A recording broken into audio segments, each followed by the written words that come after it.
Hello बच्चों, कैसे हैं आप सब। आज हम अपनी क्लास में प्रेजेंट में यहाँ पर फ्यूचर परफेक्ट कंटिन्यूअस टेंस को लेकर के इससे पहले हमने 1 बाय 1 करके सारे टेंसेस कर लिए और एज ए रिव्यू भी अपनी पहली क्लास में मैंने आपको बताया था।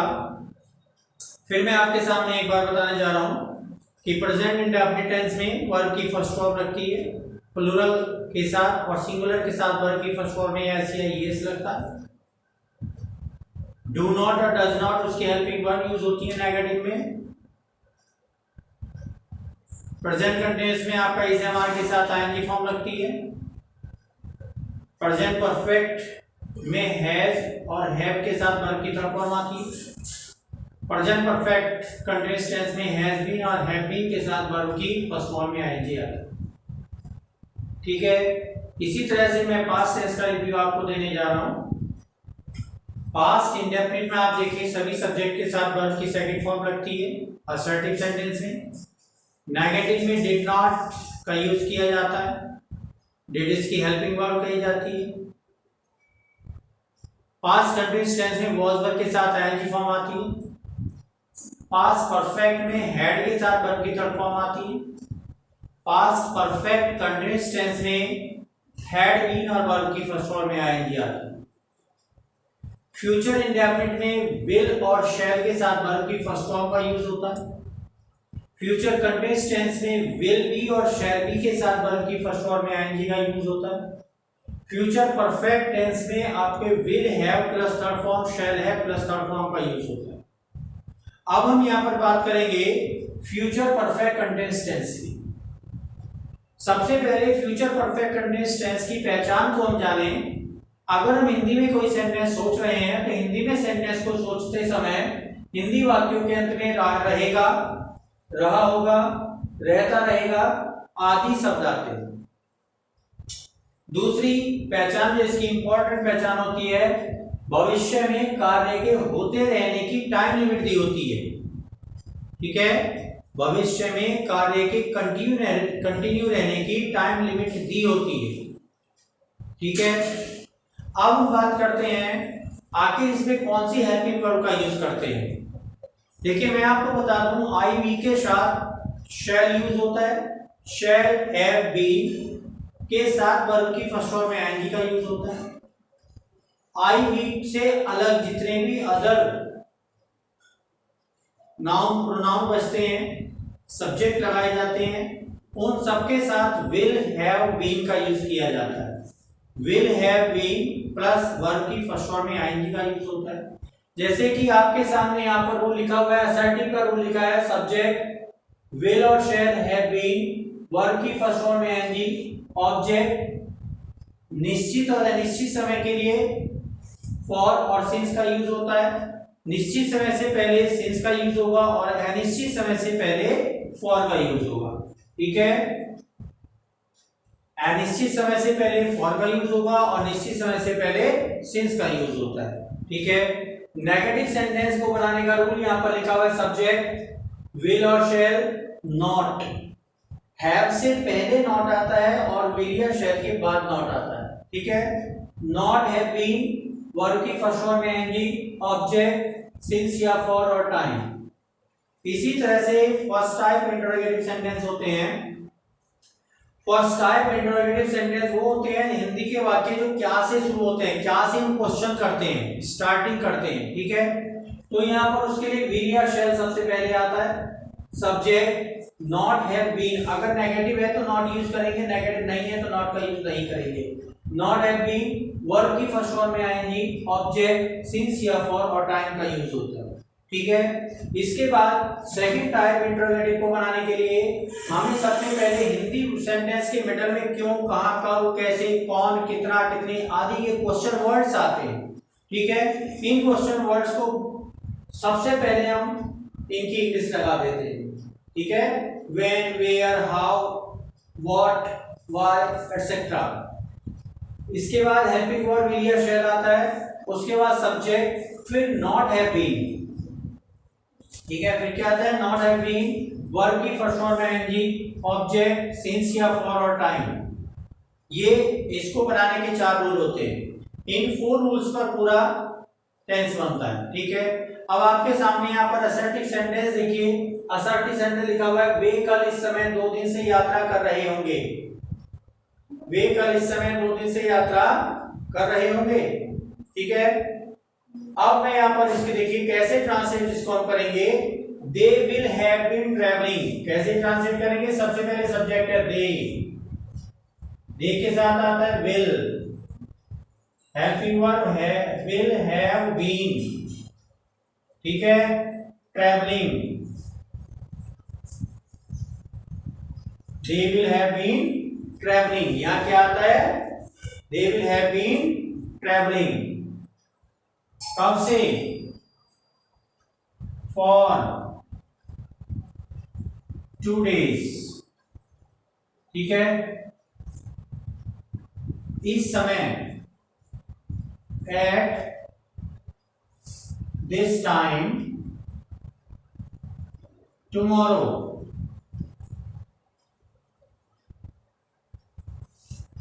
They will have been traveling at this time tomorrow।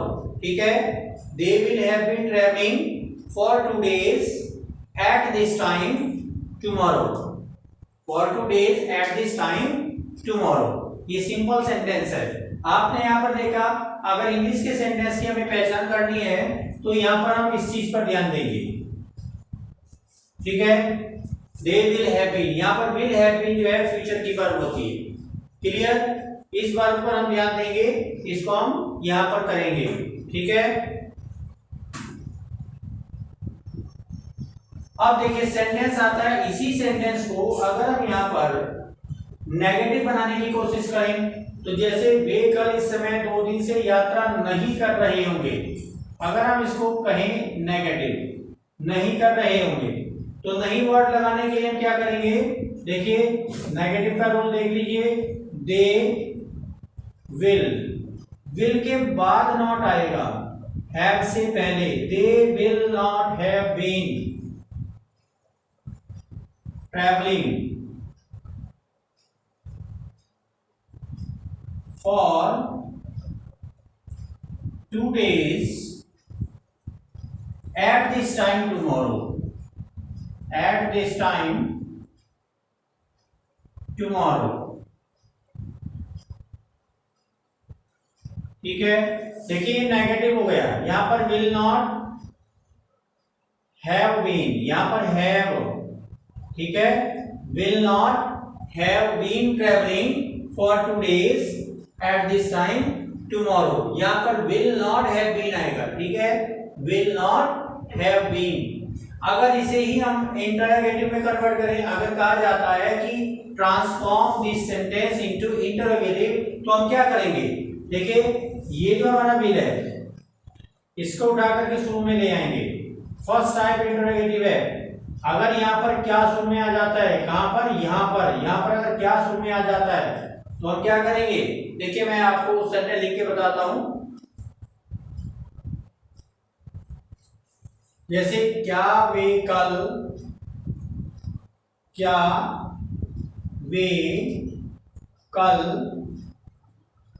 इस समय 2 दिन से यात्रा नहीं कर रहे होंगे, यात्रा नहीं कर रहे होंगे। ठीक है, क्या शुरू में आया है तो क्या करेंगे? सीधा इस विल को उठाकर शुरू में लगा दीजिए। Will they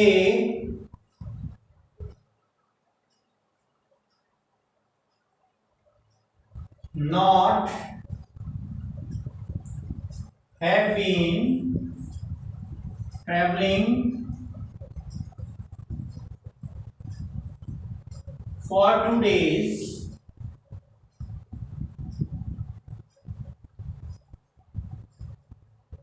at this time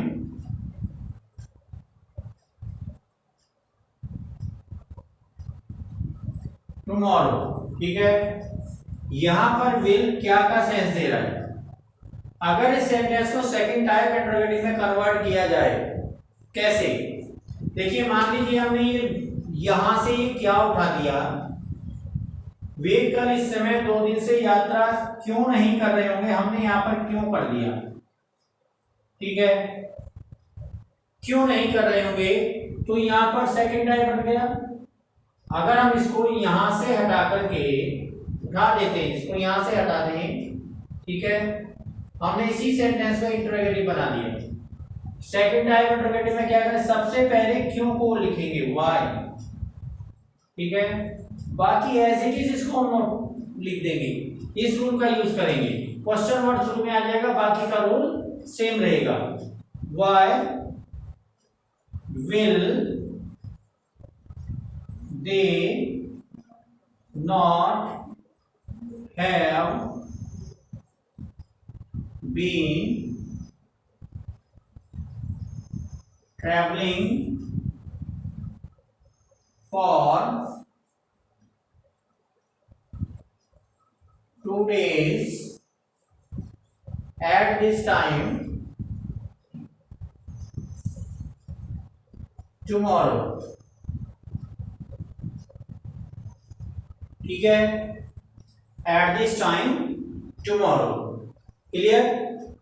देखिए ये सेकंड टाइप इंटरोगेटिव है, इसकी अगर हम ट्रांसलेट करें तो वे कल इस समय 2 दिन से यात्रा क्यों नहीं कर रहे होंगे, ठीक है। अगर हम इसके ऊपर वाले की ट्रांसलेट करें तो क्या वे कल इस समय 2 दिन से यात्रा नहीं कर रहे होंगे, डिफरेंस, ठीक है। इस तरह से हम सेंटेंस को इंटरोगेटिव बनाते हैं, नेगेटिव बनाते हैं। यहां तक आपको समझ में आया होगा, ठीक है। अब मैं आपको एक एग्जांपल और बताता हूं। इस बार मैं आपसे ही पूछूंगा, इंग्लिश का सेंटेंस मैं इस बार लिखूंगा और आप उस इंग्लिश के सेंटेंस को इंटरोगेटिव नेगेटिव में कन्वर्ट करेंगे, क्लियर। चलिए एक सेंटेंस और हम करते हैं।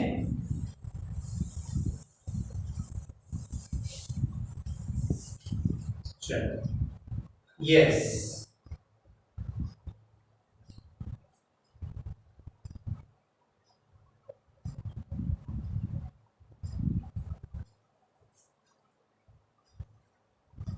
at noon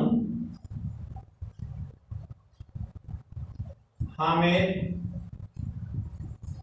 will have been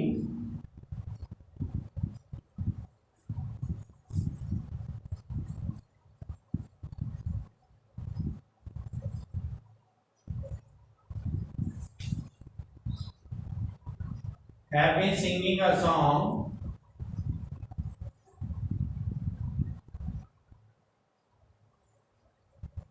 at noon Hamid will have been singing a song for an hour tomorrow। चलो ये लगा दीजिए, for an hour tomorrow। अब ये सेंटेंस हम पहचान करनी है कि आखिर ये सेंटेंस किस फॉर्म में है और कौन सी टेंस का है। तो इसको पहचानने के लिए हम ध्यान देंगे कि विल हैव बीन के साथ आईएनजी फॉर्म लगी हुई है, ये बता रहा है कि ये सेंटेंस फ्यूचर परफेक्ट कंटीन्यूअस का है और इसमें नॉट नहीं लगा है, इसीलिए ये सेंटेंस अफर्मेटिव है, नेगेटिव नहीं। चलिए बच्चों बताइए, आप ही बताइए कि इसको नेगेटिव कैसे बनाएंगे। यस एट नून, यस हमें, यस विल नॉट, ठीक है, हैव से पहले और विल के बाद नॉट आता है, will not have been singing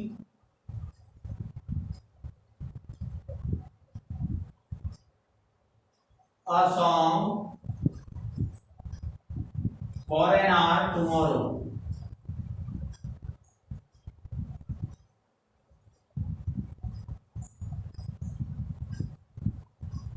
ठीक है, नेगेटिव, क्लियर। इसमें आपने देखा कि ये नेगेटिव है, will not have been singing, इससे पता लगा है कौन सा टेंस है, क्लियर। चलिए इसी सेंटेंस को अब हमें फर्स्ट टाइप इंटरोगेटिव बनाना है। फर्स्ट टाइप इंटरोगेटिव हम कैसे बनाएंगे, देखिए। यस बोलिए बच्चों, यस। आप इसको ऐसे भी बना सकते हैं, विल, इस विल को उठाकर शुरू में रख दीजिए। हमें not have been singing a song for an hour at noon tomorrow? Question mark. ठीक है, क्लियर। देखिए विल यहां पर शुरू में आया तो ये विल किस चीज का सेंस दे रहा है, क्या क्या के सेंस को ये विल यहां पर दे रहा है। विल हेल्पिंग वर्ब अगर सब्जेक्ट से पहले आ रही है फर्स्ट टाइप इंटरोगेटिव में तो वह क्वेश्चन में क्या का सेंस देगी। फर्स्ट टाइप इंटरोगेटिव बना, इसी को हम सेकंड टाइप इंटरोगेटिव बनाना चाहते हैं तो कैसे बनाएंगे, इस विल से पहले क्वेश्चन वर्ड यूज कर देंगे। व्हाई विल हमें not have been singing a song for an hour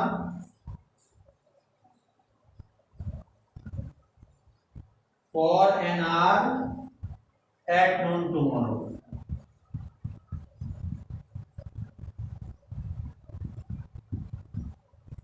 ठीक है, अब यहां पर आप देखिए विल स्टार्टिंग में आया, वाई क्वेश्चन शुरू में आया, इसका मतलब सेकंड टाइप में इंटरोगेटिव बना हुआ है। Not have been interrogative negative दोनों मिक्स है। ठीक है, सिंगिंग यहां पर लगा हुआ है, इसका मतलब फ्यूचर परफेक्ट कंटीन्यूअस टेंस का यूज है। विल नॉट हैव बीन के साथ आईएनजी फॉर्म लगी हुई है, फ्यूचर परफेक्ट कंटीन्यूअस का सेंटेंस है। क्लियर, यहां तक सभी को समझ में आया होगा। अगर यहां तक किसी को कोई प्रॉब्लम है तो बताइए। ठीक है, आशा करता हूं कि आप सभी को समझ में आ गया होगा। I hope that you have understood very well about these tenses, all kinds of tenses we have done। Make practice and practice and practice, you will learn well। Thank you, have a nice day।